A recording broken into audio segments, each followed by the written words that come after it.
Muy buenas noches. Sean todos ustedes bienvenidos y bienvenidas a este nuevo capítulo, donde hablaremos de las teorías de la conspiración. Hoy hablaremos del Majestic 12. Mientras tanto, prepárense una buena taza de café, apaguen sus luces y escuchemos atentamente.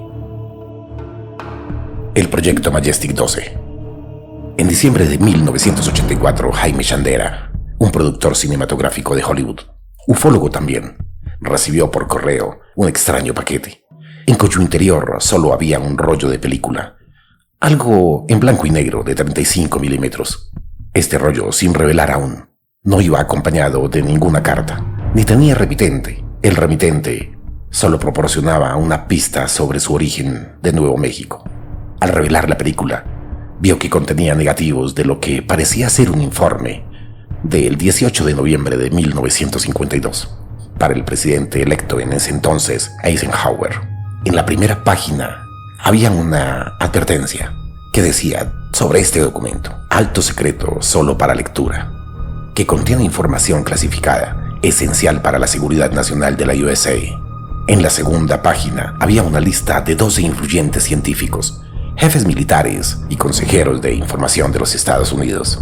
Ya hasta entrada en la tercera página, no se apreciaba con claridad el tema de aquel documento: el hallazgo de un extraño objeto volador no identificado, un platillo volador, que se había accidentado, y de unos cuerpos de extraterrestres cerca de Roswell, Nuevo México, en julio de 1947. Ya en 1952, cuando Eisenhower fue elegido como presidente, se puso en conocimiento la operación del Majestic 12. El informe contiene una lista de los 12 miembros del comité y una descripción de los detalles del accidente. El párrafo final hace hincapié en la necesidad de evitar a toda costa que cunda el pánico en la sociedad y confirma que el gobierno está ocultando la verdad sobre los ovnis, o mejor dicho, sobre la presencia de naves dirigidas por otras civilizaciones, dejando de esta manera de llamarse ovnis, pues ya sabemos que están tripuladas. El primero era una tarjeta postal enviada a Gil Moure, de 1985, expedida en Nueva Zelanda. Sugería que buscase los archivos nacionales de Estados Unidos, uno de los ficheros recién desclasificados. Moure y Shandera así lo hicieron. Encontraron un documento que confirmaba la existencia del MJ-12, escrito por Robert Cutler, asesor especial de Eisenhower en Seguridad Nacional, y dirigido a Nathan Tinning, jefe de Estado Mayor de las Fuerzas Armadas de la USA. Entre 1992 y 1996, otro ufólogo recibió varios documentos relativos al Majestic 12, que compartió con Friedman. Se demostró que había dos documentos que parecían muy auténticos. El primero es una orden muy breve dirigida al general Nathan, concernientemente a sus actividades durante el viaje que realizó en el mes de julio de 1947 a Nuevo México, el lugar del supuesto platillo volador. El segundo documento es un memorando para el presidente Truman, dictado por el ministro de Estado George Marshall y dirigido al viceministro. Si bien en el papel no se menciona directamente el MJ-12, en el encabezamiento del Majestic se lee claramente EO 09447 MJ-12. Claramente el Majestic 12 es un grupo muy selecto. Además del ministro de Defensa Forrestal, habían 3 directores del servicio secreto, un general de las Fuerzas Armadas, un general del Ejército, el ministro de Ejército y 5 de los científicos más influyentes de la USA. Se trataba nada más y nada menos que la crema innata de la sociedad militar, científica y de información de los Estados Unidos. Y si alguna vez ha existido un grupo gubernamental supuestamente relacionado con el fenómeno ovni, sin duda alguna es este. El único miembro del MJ-12 que parecía estar fuera de lugar era Donald Maciel, un astrónomo de la Universidad de Harvard. Este había escrito 3 libros y muchos artículos contra el fenómeno. Todos los miembros, excepto Maciel, eran conocidos por tener una acreditación de alto nivel de seguridad. Y como Maciel contaba en la lista del MJ-12, los investigadores pensaron que el documento era falso. Sin embargo, en abril de 1986, Stanton Friedman hizo un importante descubrimiento. consiguió tener acceso a los documentos de Messier, depositados en el archivo de la Universidad de Harvard, y averiguó que este astrónomo estuvo relacionado durante 30 años con la CIA. Profundizando un poco más en sus indagaciones, Friedman también descubrió que Messier tenía una acreditación ultra secreta de alto nivel con la CIA, que realizaba trabajos consultivos de muy alta clasificación para muchas de las corporaciones importantes de la USA, que mantenía estrechas relaciones con otros científicos del Majestic 12 y que asesoraba al gobierno en muchos proyectos secretos. Por lo tanto, parecía que Messier sí tenía la cualificación necesaria para estar en este grupo selecto del MJ-12. Las referencias más antiguas del MJ-12 están en un documento supuestamente enviado por Truman a su ministro de Defensa, James Forrestal. El comunicado, en el que menciona al consejero científico del presidente, Vannevar Bush, tenía la fecha de 24 de septiembre de 1947. Este fue el único día entre mayo y diciembre en el que Truman se reunió con Bush. Forrestal también lo hizo ese día, un hecho que Station Friedman descubrió después de largos meses de investigación. Pero veamos quiénes eran estos 12 personajes que conforman el Majestic 12. Encabezando la lista está el contraalmirante Roscoe Hullenhaler, director de la CIA, en 1947 a 1950. Ya en el año de 1960 reconoció que existía un documento con bastante encubrimiento del fenómeno OVNI. Después viene Vannevar Bush, presidente de la Junta de Investigación de Desarrollo de 1645 a 1949. Fue consejero también del presidente. James Forrestal, primer ministro de Defensa de la USA en 1949. Sufrió un colapso mental y se quitó su existencia. Luego hablaremos de este tema, de este pedacito, porque realmente de este informe del Majestic 12 se derivan muchas cosas. Tiene bastantes hilos que dejan a la imaginación un hilo de preguntas sin respuestas, pero que trataremos de darlas. Sobre este ministro de James Forrestal, que fue el ministro de Defensa de los Estados Unidos, hablaremos de él un poco más adelante.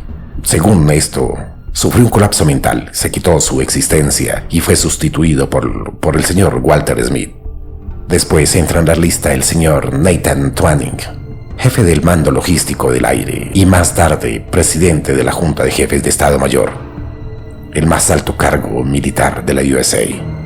Luego tenemos el general Hood Vandenberg, jefe de información militar durante la Segunda Guerra y segundo director de la CIA de 1946 a 1947. Después tenemos a Devlan Bong, biofísico, director de la Academia Nacional de Ciencia y de la Junta Médica Consultiva del Comité de Energía Atómica. Después tenemos al señor Jerome Jaisinger, renombrado diseñador de aviones y presidente del Comité Consultivo Nacional de Aeronáutica. Luego entra en la lista el contraalmirante Snyder Sauncer, primer director de la CIA en 1946, vicepresidente del Consejo también de Seguridad Nacional en 1947. Gordon Gray, viceministro del Ejército, fue consejero de Seguridad Nacional y director de Junta Estratégica y Psicología. Tenemos también al señor Donald Mensal, astrofísico y crítico acérrimo de los ovnis. Tuvo una acreditación ultra secreta y fue consejero de varios presidentes. Después está el general de división Robert Montague, director del proyecto de armas en la Comisión de Energía Atómica de Albuquerque. Y por último, y no menos importante, tenemos al señor Lloyd Butler, de la Junta de Investigación de Desarrollo, miembro del Comité OVNI, financiado por la CIA en los años 50. Vamos a meternos en el informe Matrix. Todo lo que se relata sonará como a ciencia ficción, pero deberías saber que, lejos de ser una fantasía, está avalado por infinidad de hechos y a su vez respaldado por miles de fotografías, testimonios jurados e informes oficiales. Claro, sé muy bien que todo, absolutamente todo, se puede manipular, incluso estos informes, pero está claro que quien mejor manipula siempre son los personajes que están en el poder. Cualquier cosa que pueda hacer temblar los sólidos cimientos de aquel trono puede ser objetivo militar y debe destruirse, sea como sea. Los ánimos empezaron a inquietarse cuando aparecían, ya en Nueva York, hace muchos años, los dos famosos libros, Comunión e Intrudens, en los que los autores narraron hechos muy recientes de aquella época y vividos en gran parte por ellos en plena ciudad de Nueva York, llenaban de pánico a todos los lectores acerca de unas desagradables tareas a que se dedicaban ciertos misteriosos enanos que se presentaban solamente de noche, durante la noche, en las habitaciones de algunas mujeres. Este es el caso concreto de Kitty Davis, una joven de Copley Watts, cerca de Indianápolis, a la que contra su voluntad dice que los alienígenas extrajeron a su bebé antes de nacer, de casi 4 meses. Esto llenó de terror a muchas mujeres. Los detalles del incidente con sus nombres y lugares en concreto, el testimonio y la extrañeza de su ginecólogo, la desesperación de la propia Kitty y sus revelaciones hechas bajo hipnosis. Sabemos que esto también es manipulable, pero no dejaban lugar a dudas. Las noticias corrieron como la pólvora y se convirtieron muy pronto estos libros de Strieber y Hawkins en los bestsellers del momento. Por supuesto que ante hechos tan inquietantes, los cerrados de mente continuaron negando sin tomarse el trabajo de investigar por sí mismos. Claro, esto no solamente ocurrió en aquel entonces, hoy en día también pasa exactamente lo mismo.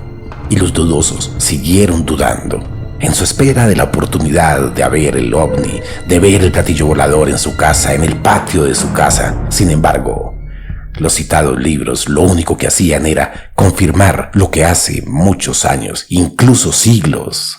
Y hacemos un pequeño paréntesis con los incubos y sucubos, pues venimos diciendo otros que no somos yanquis el gran interés que estos misteriosos visitantes tienen por lo general, por lo genético, por la raza humana, quizás por sus genitales o por nosotros, por nuestro ADN.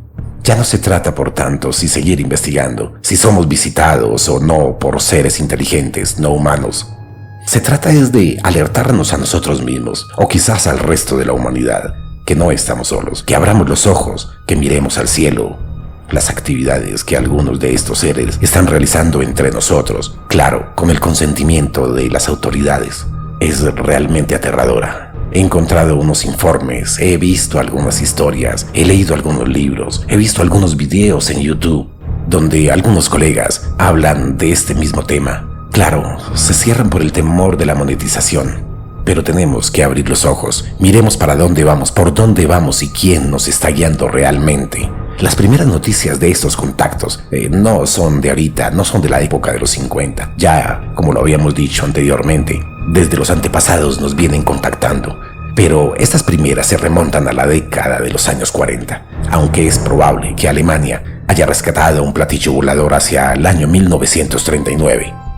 La primera noticia concreta que se tiene de un ovni estrellado fue la de Simpsonberg, en Noruega, en 1946. Lo que quedaba del platillo fue trasladado a los Estados Unidos. Otros casos semejantes fueron el famosísimo caso de Roswell y el Azteca, ambos en el estado de Nuevo México, otros en tierras mexicanas ya adentradas, otros en Sudamérica, otros en Laredo, y así podría nombrarles cientos de casos más. En todos estos casos, el ejército rodea el lugar, impidiendo el paso a toda persona que pretenda entrar, y está debidamente acreditado por ellos. Estas súbitas apariciones del ejército en los lugares relacionados con la actividad ovni han sido frecuentísimas, pues a finales de 1987, unidades del ejército de Estados Unidos rodearon un área del sureste de la isla de Puerto Rico, donde se habían estado produciendo durante muchos meses unos extraños temblores en la tierra, uno de los cuales produjo una considerable grieta. En otro tema tocaremos este proyecto, el proyecto ARPA. Al mismo tiempo se veía en la zona unas extrañas y misteriosas luces, de un ir y venir de helicópteros transportando a hombres vestidos de color naranja que, según decían, eran de la NASA cuando el ejército se retiró. Los que tomaron el trabajo de ir hasta el apartado lugar pudieron ver ya conocidas huellas circulares de otros aterrizajes antes mencionados. Pues bien, nace el famosísimo Majestic 12, el majestuoso 12, el MJ-12 según leemos en el informe, que fue secreto por muchos años. Hay historias increíbles sobre el traslado de estos platillos estrellados para llevarlos. Hubo que trasladarlos a veces por grandes distancias, viajando solo durante la noche, comprando viejas haciendas, avanzando a través de los bosques, bloqueando carreteras principales, llevándolos a veces 2 y 3 plataformas transportadoras unidas, con una carga de hasta 30 metros, dicen algunos. Uno de los platillos era tan grande y los problemas logísticos tan grandes que tuvo que ser enterrado en la zona. Eso dicen allí. Pero, ¿qué interés del gobierno de Estados Unidos? El interés del gobierno de los Estados Unidos se incrementó a partir de 1947, cuando el piloto Thomas Mansell apareció mientras perseguía en su casa a uno de estos objetos no identificados. Y este interés se convirtió en histeria cuando en 1952 una escuadrilla de ovnis sobrevoló descaradamente la ciudad de Washington. Pues claro, cómo no, si los dejó en ridículo a los más avanzados aviones caza de la Fuerza Aérea Norteamericana. Según un informe, hizo falta toda la inventiva imaginación de los mejores expertos en manipulación de la opinión pública para distraer la atención de la gente de aquel incidente. Fue a raíz del primer caso cuando varias agencias gubernamentales, CIA, NSA, DIA, EBI y la NASA, tocaron cartas en el mismo asunto. Y el general Marshall formó en julio de ese mismo año el grupo MJ-12, los hombres de cuyos 12 miembros originales conocemos ya. Uno de los que formaba parte del grupo inicial fue el secretario de Estado James Forrestal, aquel que les había dicho que hablaríamos, que se quitó su existencia. La razón oficial de el informe oficial de su deceso fue una depresión nerviosa, pero existen otras teorías. Otras fuentes aseguran que se debió a la preocupación que le producía lo que había detrás del fenómeno ovni. Su familia, por otra parte, siempre ha afirmado que lo desvivieron porque era de la opinión de que había que informarles a las personas, de decirle al pueblo la verdad. Por eso no se suicidó, lo suicidaron. De las muchas personas que trabajaban en las diferentes áreas, en las diferentes organizaciones relacionadas con la investigación de los ovnis, solo un muy limitado número, fuera del Majestic 12, estaba al corriente de la verdad. De vez en cuando se divulgaban falsas noticias, muchas veces parecidas a las verdaderas. Claro, todo esto con el fin de despistar. Despista y vencerás. De despistar a todo el mundo, a los investigadores, a los periodistas. De allí el informe Compton, de la Universidad de Colorado. Fue uno de estos esfuerzos oficiales para desacreditar el fenómeno ovni. A todos los que trabajaban en los diferentes programas relacionados con los ovnis se les exigía un solemne juramento firmado cuyo incumplimiento podría acarrearles muy graves consecuencias. Y además, el personal juramentado del MJ-12 trataría de la misma manera, llegando incluso al desvivimiento camuflado. O sea, generar pequeños accidentes para anular su existencia en este planeta. A todas aquellas personas que tuviesen o estuvieran muy cerca de la verdad y pudieran ocasionarle o ser un problema, cualquier medio era lícito para proteger este secreto final. Pero ¿cuál es el secreto final? ¿Cuál es ese secreto tan celosamente guardado por el MJ-12 en aquel entonces, que todavía hoy en día creo que existe? Pues bien, asistido por 3 o 4 agencias gubernamentales, es el trato hecho por el gobierno de los Estados Unidos con ciertas entidades extraterrestres a las que un miembro del MJ-12 bautizó con el nombre de EVES. ¿Qué son los EVES? Son las entidades biológicas extraterrestres. La primera comunicación física que se conoce del gobierno norteamericano con los EVES fue el 30 de abril de 1964, en la base de la Fuerza Aérea de Holman, Nuevo México. En un área previamente concretada, aterrizaron, se dice que fueron tres platillos voladores que descendieron varios EVES. Los esperaban oficiales de inteligencia del gobierno y allí mismo se celebró la reunión. La entrevista fue filmada. Procuraremos mostrar algunas imágenes acá en este podcast. Si estás en Spotify, Amazon Music, Google Podcast o Apple Podcast, pásate a YouTube. Ven aquí con nosotros, dale un clic en me gusta, comparte el video y suscríbete al canal. Esto nos ayudará a seguir creciendo. Aquí mostraremos en YouTube el primer acuerdo con los EVES. Claro que hubo más reuniones, como la de Holman. en el que se fue avanzando en el entendimiento hasta que por fin, durante el periodo comprendido entre 1969 y 1971, el MJ-12, en representación del gobierno por supuesto, hizo un trato con ellos. ¿Pero en qué consistía este trato? ¿De qué se trataba este famosísimo trato? En que a cambio de la tecnología, dicen ellos, que los CEBES tienen o tenían de ese entonces, les proporcionarían, mayormente relacionada con el armamento y la investigación, el gobierno de los Estados Unidos ignoraría ciertas cosas que estaban ocurriendo ya hace muchos, pero muchos años, miles de años incluso. No tengo idea entonces ni siquiera por qué les pidieron permiso. Pero bueno, el fin es que sí, hicieron un trato. Los CEBES les proporcionarían tecnología. El gobierno les daría cosas que estaban ocurriendo y les proporcionaría lugares seguros donde ellos pudieran realizar sus actividades, en lo que a su vez enseñarían a los militares las nuevas tecnologías prometidas. De hecho, la base Groom Lake, una de las más secretas, fue ampliada a partir de 1972 y se construyó en ella bajo la dirección de los CEBES, una enorme instalación subterránea en la que se colocó el instrumental pactado, que era de manejo exclusivamente de ellos. Las cosas que estaban ocurriendo y que el gobierno prometía ignorar eran las misteriosas matanzas de ganado, que se detectaban en toda la zona, los secuestros y desapariciones de seres humanos, y que de vez en cuando saltaban a las páginas de los periódicos. Ya desde un principio, este trato provocó una fuerte discusión en el seno del Majestic 12, pero la confrontación entre sus miembros se agravó cuando pasó el tiempo y descubrieron que, por supuesto, fueron engañados, fueron traicionados y traicionaron también a sus conciudadanos, haciéndose cómplices de atroces y horribles desvivimientos. Lo que bien sabemos es que el Majestic 12 aún sigue vigente. Lo último que se sabía de este grupo de integrantes del Majestic 12 era que personajes como el general Vernon Walter, el director Kinzinger, el expresidente de los Estados Unidos y padre del señor Bush, y consiguiente, este mismo también pertenecía a este grupo. Estos nuevos integrantes del MJ-12 no saben qué hacer, pero están ganando tiempo, se dice. El engaño de que fueron víctimas los tan ilustres señores de la verdad. ¿Qué fue lo que descubrieron? Pues sencillo. Descubrieron que aquellos misteriosos CEBES que estaban supuestamente intercambiando tecnología con nosotros a cambio de llevarse las personas.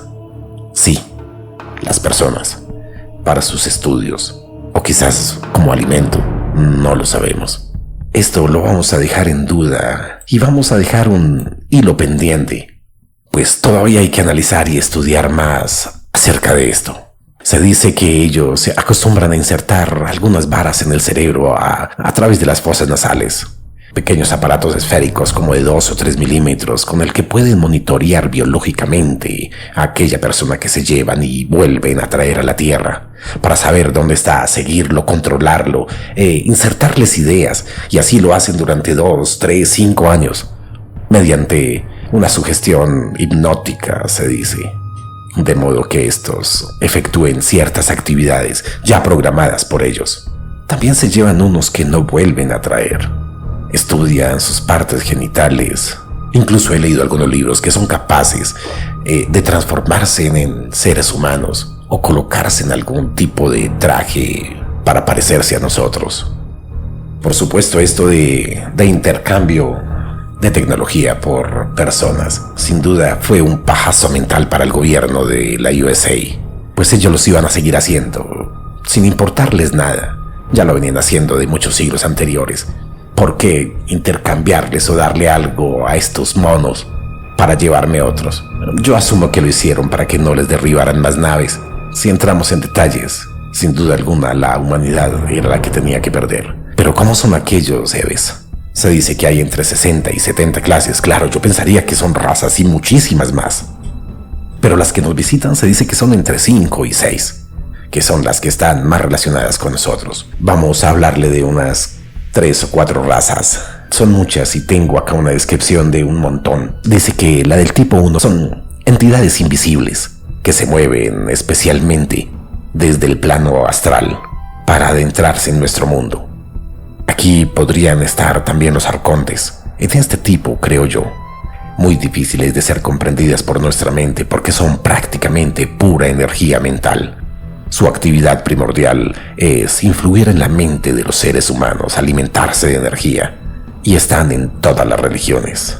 Hay otro tipo que dice que es del tipo 2. Aquí entran los grises, por el color de su piel, llamado reticulianos, porque dicen que vienen de un planeta llamado Zeta Reticuli.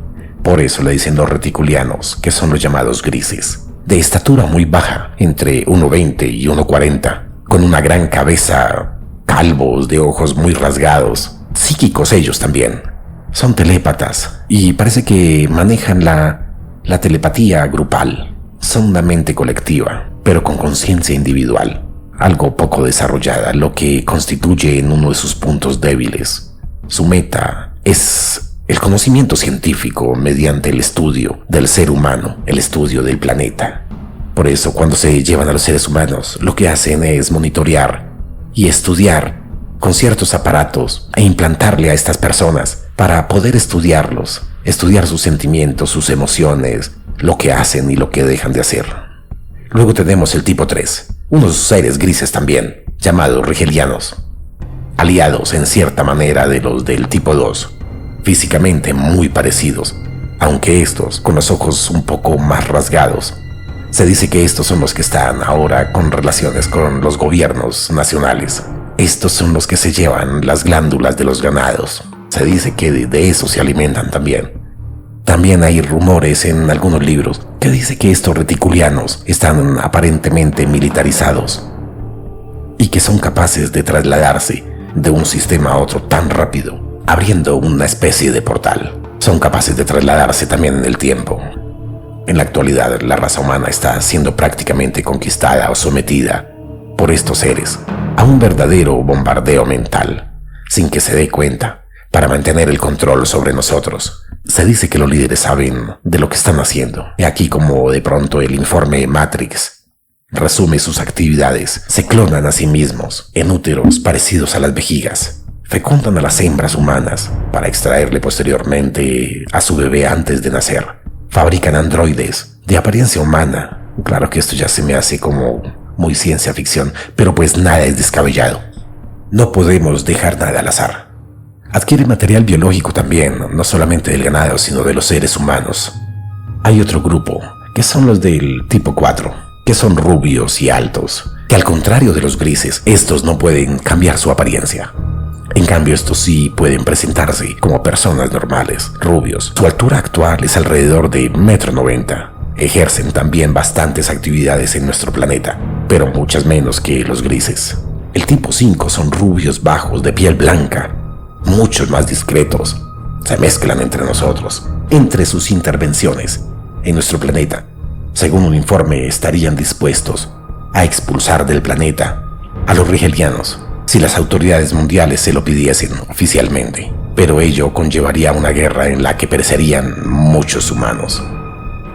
En 1963 se celebraron una serie de reuniones secretas, la primera y la última, en un lugar llamado Iron Mountain. A ellas asistieron militares, políticos, científicos de distintas disciplinas. Se trató, entre otros, del tema de la conducción y el control de las masas en épocas de paz, y se llegaron a conclusiones tan nefastas para la humanidad como que las guerras eran necesarias y que una sociedad orientada hacia la guerra era mucho más estable y más creativa que una sociedad pacífica. Esta conclusión a la que llegaron hace recordar que los servicios secretos de la mayor potencia mundial fallaron estrepitosamente en el atentado del 11, y a consecuencia el país entró en un estado de guerra en un momento en el que la economía mundial entraba en recesión. Llama la atención en este informe que una de las maneras para controlar las masas como sustituto de la guerra sea precisamente la amenaza de una invasión extraterrestre. El informe dice textualmente: el más ambicioso e irreal de los programas del espacio exterior no puede de por sí generar una amenaza creíble procedente del espacio. Sin embargo, se debatió mucho que tal amenaza sería la mejor esperanza para la paz, para unir a la humanidad contra el peligro de la destrucción por los seres. Este punto está directamente relacionado con las palabras de un expresidente. La unión de las naciones del mundo es algo que suena muy bien, pero que entraña ciertos peligros. Todos unidos bajo un nuevo orden mundial, seríamos una masa más manipulable, más indefensa. Pero, ¿cómo nos darán la noticia? ¿Cuál será esta noticia? ¿Nos informarán simplemente que los ovnis existen o que están aquí? Nos dirán también que tenemos que unirnos para luchar contra el invasor. En este caso, el informe Iron Mountain habrá tenido el uso para el que un día en 1963 fue elaborado. De momento, sabemos que el gobierno norteamericano goza de la tecnología suficiente como para orquestar todo un simulacro de desembarco con naves incluidas. Esta tecnología, capaz de fabricar ovnis, se copió, según algunos investigadores, las pruebas tales de prototipos secretos que estarían realizando sobre Groom Lake, una base restringida al norte de Las Vegas, en Nevada, ya conocida por todos ustedes como el Área 51. Habitualmente es supuestamente utilizada para probar aviones espías, como el SR-71 Blackbeard y su sucesor, el Aurora. En la actualidad, se sabe que tienen muchos artefactos, muy por encima de la familia de los SR-71, que según Bill Hamilton, habrían de enmudecer al propio George Lucas. Otros investigadores, por el contrario, opinan que el fenómeno es beneficioso. El científico James Urtak admite que hay varias especies visitando la Tierra desde hace mucho tiempo, entre las que incluyen a los causantes de ciertas abducciones traumáticas y que son nefastas para la raza humana, en tanto que los que él denomina los divinos serían beneficiosos y estarían ayudando al hombre para su evolución. Robert Dean admite que el componente hostil es muy grande, sin justificación aparente aún, pero que el contacto con ellos puede ser positivo y que además está a punto de producirse. Igualmente se inclina a pensar que existen algún tipo de pactos entre los gobiernos y algunas razas de Eves. La opinión de Dim, sin embargo, no resultaba como tan fiable. Su manera de actuar es, por lo menos, sospechosa. Como buen militar, aunque ya retirado, puede ser que él esté más activo que nunca, trabajando para su gobierno. Lo mismo ocurre con el coronel Wendell Steven, cuya función en todo este juego de los ovnis no está nada clara aún. Beth Hopkins, tan acostumbrado a tratar con personas traumadas por el fenómeno de la abducción con implicaciones sexuales, estuvo aterrado. Según decía, cree además que la cosa va a explotar en los próximos años y que hay humanos ya híbridos entre nosotros. El psiquiatra John Mack, igualmente con gran experiencia en abducidos, compartió la idea de que el gran encuentro se aproxima, pero cree que a pesar de lo negativo que es en apariencia, resultará positivo para la raza humana. La opinión del Dr. Mack no deja de ser sorprendente, viniendo de alguien con el que conoce muy bien el psiquismo humano. La influencia del dominio de una sociedad más avanzada sobre otra menos desarrollada siempre ha traído consecuencias funestas para la última.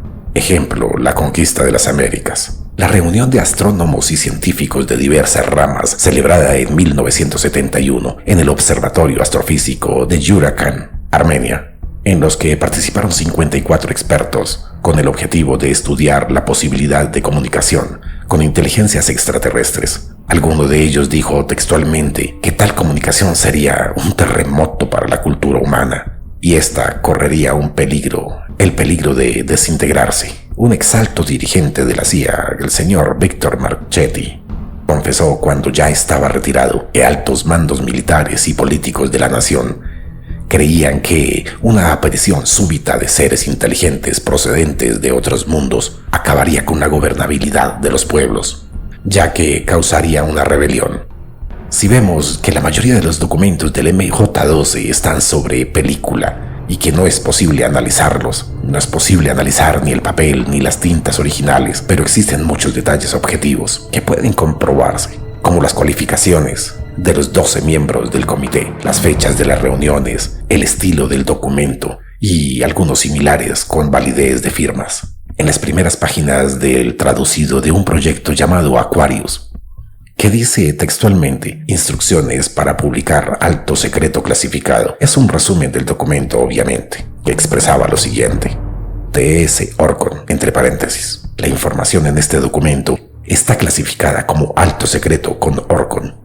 Solamente el autor puede publicar la información. Solo el MJ-12 tiene acceso al proyecto Aquarius. Otra agencia gubernamental, incluida la militar, no tiene acceso a la información contenida en este. Se entregan solamente 2 copias de Aquarius y su localización es solamente conocida por el MJ-12. No se podrán hacer copias, ni fotografías o cintas grabadas de este resumen.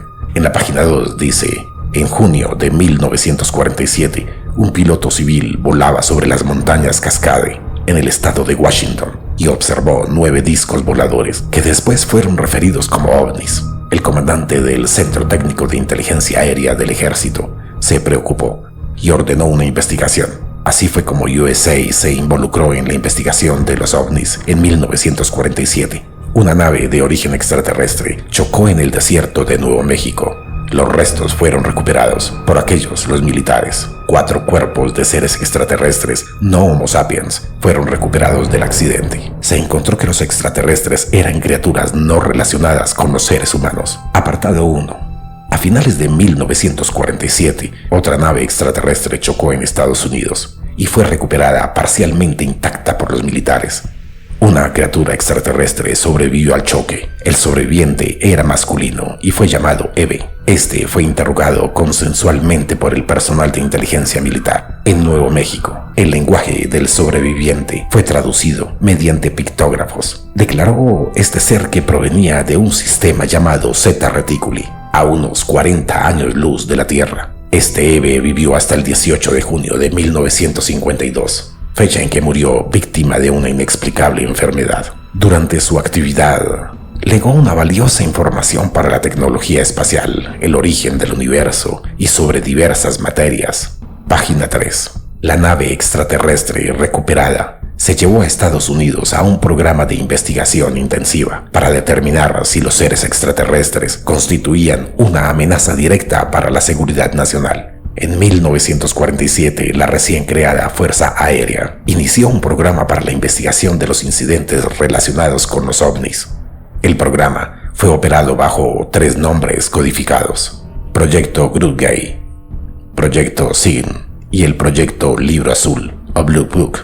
El objetivo original del programa de la Fuerza Aérea era el de recoger y analizar los informes sobre los avistamientos o incidentes relacionados con los ovnis, para determinar su relación con la seguridad. Parte de esta gran información evaluada para aplicarla en los programas espaciales estadounidenses. Pues bien, resulta que el 90% de unos 12.000 informes analizados por la Fuerza Aérea fueron catalogados como fraudulentos. El otro 10% fue considerado dentro de la categoría de los avistamientos o incidentes legítimos. Sin embargo, no todas las apariciones o incidentes de los ovnis fueron analizados por el programa de la Fuerza Aérea. Ya en 1953, el Proyecto Glean fue iniciado por orden del presidente Eisenhower, quien creía que los ovnis representaban una amenaza para la seguridad de los Estados Unidos. El Proyecto Glean, que luego se convirtió en Aquarius en 1966, fue un sistema paralelo de información.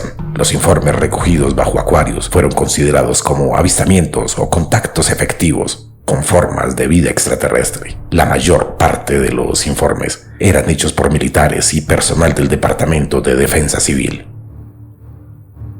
Muchas gracias por escucharnos. Hasta acá damos por terminada la primera parte del Majestic 12. Próximamente traeremos grandes invitados, no solamente para hablar de este fascinante tema de los ovnis, sino también traeremos expertos en la materia del ocultismo, la brujería, el espiritismo, fantasmas y otras grandes sorpresas. Recuerda seguirnos en todas las plataformas. Estamos como Latin Ghost Podcast. Nos despedimos desde Bogotá, Colombia, para toda Latinoamérica y el resto del mundo.